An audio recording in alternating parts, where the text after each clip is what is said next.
Hey, what's up everyone? I hope you're all having a wonderful day or night, but for now, let's get into the video. Everything is energy. Everything is energy. And I want you guys to look into your chakra system a little bit more and into healing your divine feminine and divine masculine energies. We all have the polarity of feminine and masculine energy within us, and we all have a chakra system. So, yes, changing your beliefs is really powerful for manifestation, but looking into the energetic body as well, especially in Qigong, will really, really help you to heal on a deeper cellular level. Because a lot of the time, if we have trauma and if we have imbalanced energy within the body, this will actually project out into our manifestations, and the world will have to mirror that trauma back until it's healed within. Yes, we can affirm, we can visualize, but if this deeper work isn't done, it's easy for it to, or problems to pop back up. Right. So whenever you lost the plot completely, you can blame the universe for mirroring the trauma back to you. Anyway, 5 minutes later, she still didn't explain how you're gonna shock your chakra system to do, well, something shocking, I guess. But let's all be honest here, no one was expecting an answer. But worry not, I have one for you. I'm not gonna leave you guys like this. Everything is energy, and if you're feeling like you don't have enough energy, I'll show you how you can, well, get some more, maybe. Hi guys, today I have a full English dinner. So I've got a side of beans, some tomatoes. I only asked for one. Oh, had the best sauce in the world, salad cream. And you keep adding until you even forget there was some food on that plate. And not to even mention that if I had three dogs, that plate would feed the four of us for an entire week. But I've never tested germs before. I wonder, let's move on. This is for my girls that are about to be 40 or are 40 and beyond. If that's not you, just keep on scrolling. Was there or has there been a time in your life where you feel like you've looked in the mirror and like you don't recognize yourself anymore? I feel like lately I've looked in the mirror and my face just looks different to me. Does this happen to everybody? I actually went in for a consult the other day just about something I want to possibly look into doing. And when I was talking with the doctor, he said something. I brought this up, and he said it's because in our minds, we still see ourselves at a certain age. I hadn't really thought about that, but he was like, you probably still see yourself as the 28-year-old face or 25-year-old face. And that thought hadn't crossed my mind until he said, and I look back on some pictures and I'm like, that's how I still see myself. Oh, I don't know. I mean, obviously. Or maybe you should put those pictures down and look in the mirror. What did you expect your plastic surgeon to say? Oh, wow, how can you even look like this? And how exactly do you look anyway? Because sure, you came out here and say, oh, this is how I see myself compared to how I am in my 40s. You're using not one but two filters. So what really was the question for other women in their 40s if they also use filters? It's the system that we're living in that is absolutely us, because we weren't built for this constant pressure to earn more, do more, prove more, to chase a life that's shiny on the outside and dead and hollow on the inside.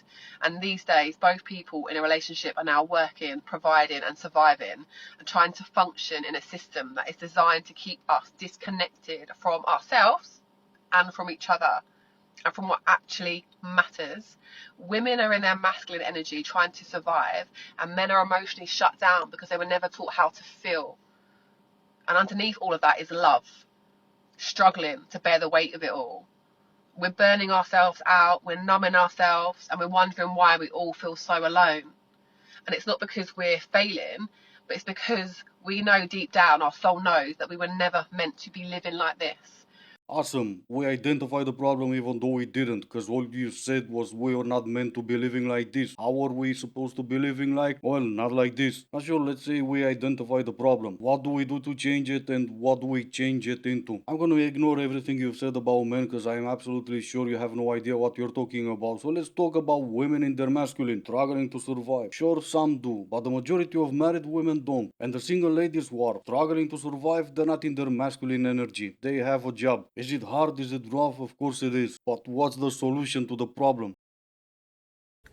I have a question. When do us nice people win? When do we actually win?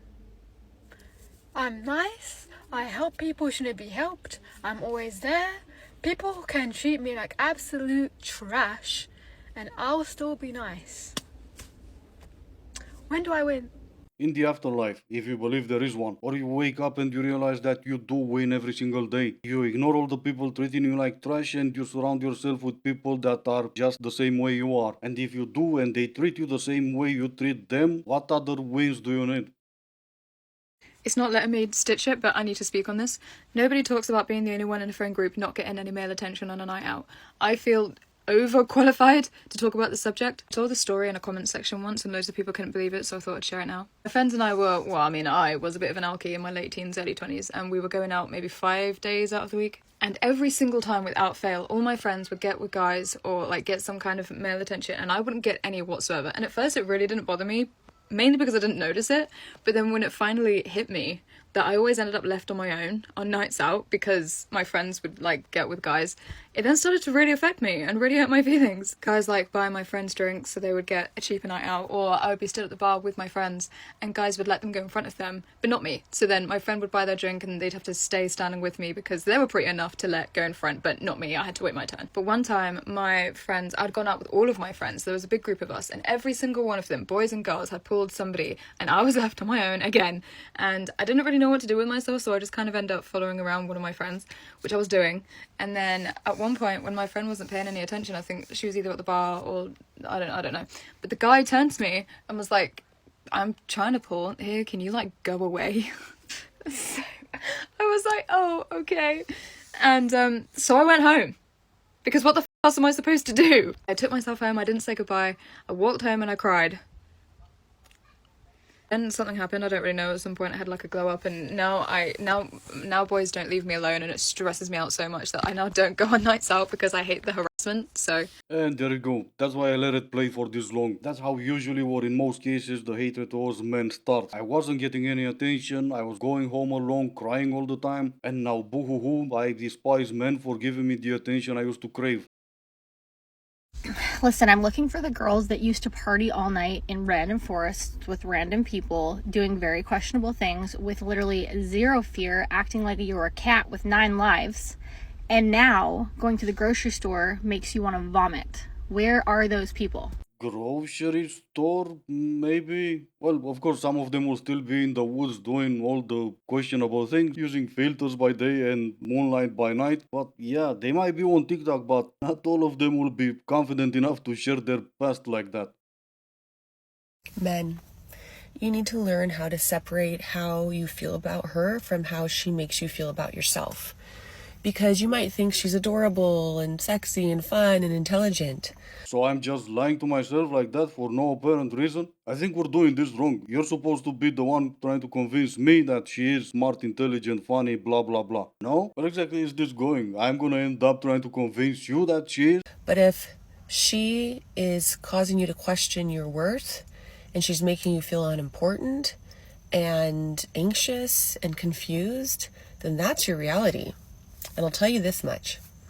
If she's making you feel like an afterthought and just something's off and you want to be treated better, then you're settling for something less than. Maybe because you're afraid of being alone or fear of the unknown. But trust me, I know you don't know me, probably, but trust me, you deserve someone who's crazy about you. No, actually I don't. I'm gonna let you ladies go for what you deserve, and I'm gonna go for what I want. Cause this is usually where we can see the difference. Men go for the woman they want because she's the woman they want, and women go for the men they think they deserve. And if you don't realize that you have to be the woman men want, well, what you think you deserve means nothing. Single girlies, I have taken one for the team, and I have paid for Hinge Premium, or Hinge X, whatever the hell they're calling it. I think it was Hinge X. I have voiced on many occasions that I will never pay for Hinge. However, here we are. I just feel like it's extortionate. The fact that they charge $29.99 for 1 week of this ridiculous service is mind-boggling. However, I went for dinner with some girls earlier this week and they convinced me. We were talking about it and they convinced me to just give it a go for a week. It has literally not even been 24 hours. I did it last night. However, I can inform you now, the selection of men after I paid for it, exactly the same. Exactly the same. So this whole you get access to your type thing, no, it's fake. That you don't. I'm still seeing the exact same people, or the same type of people as I was seeing before I paid for it, so. Oh no, the poor lady. Oh, you paid $30. Did you really expect they're gonna hide Prince Charming behind $30? Oh no, it's not me. I'm not that desperate. My friends convinced me to. Then why didn't they pay? Bro, this is just too funny. Seriously, it's $30. It's a lot, don't get me wrong. But did you really think you're gonna find Brad Pitt behind $30? Did it even make sense that you're gonna find Prince Charming? No, you're gonna find a frog like me that paid $30 just like you did. What's wrong with people? Talking to multiple people at once is really weird because you'll have one guy that barely acknowledges you and barely even says good morning, and then you'll have another one that asks you for photo updates of the garden that you're growing. Take a guess as to which one you like more. I don't even need to guess because I already know, but I don't blame you to be honest. I hate to admit, but I wouldn't talk to the guy who's asking for updates about some garden. You want photos update? Then ask what did you do in the morning and why didn't you send me photos with you in the shower? She doesn't even care about the garden. You want to pretend you do? That's why she's talking to the other guy. We are happy to report that the road was finally fixed to the highest standard. Right then, this is gonna be it for today. As always, I do hope you enjoyed it. If you didn't, I still appreciate you for making it this far. Thank you all so much for watching. Stay safe, and I will see you in the next one.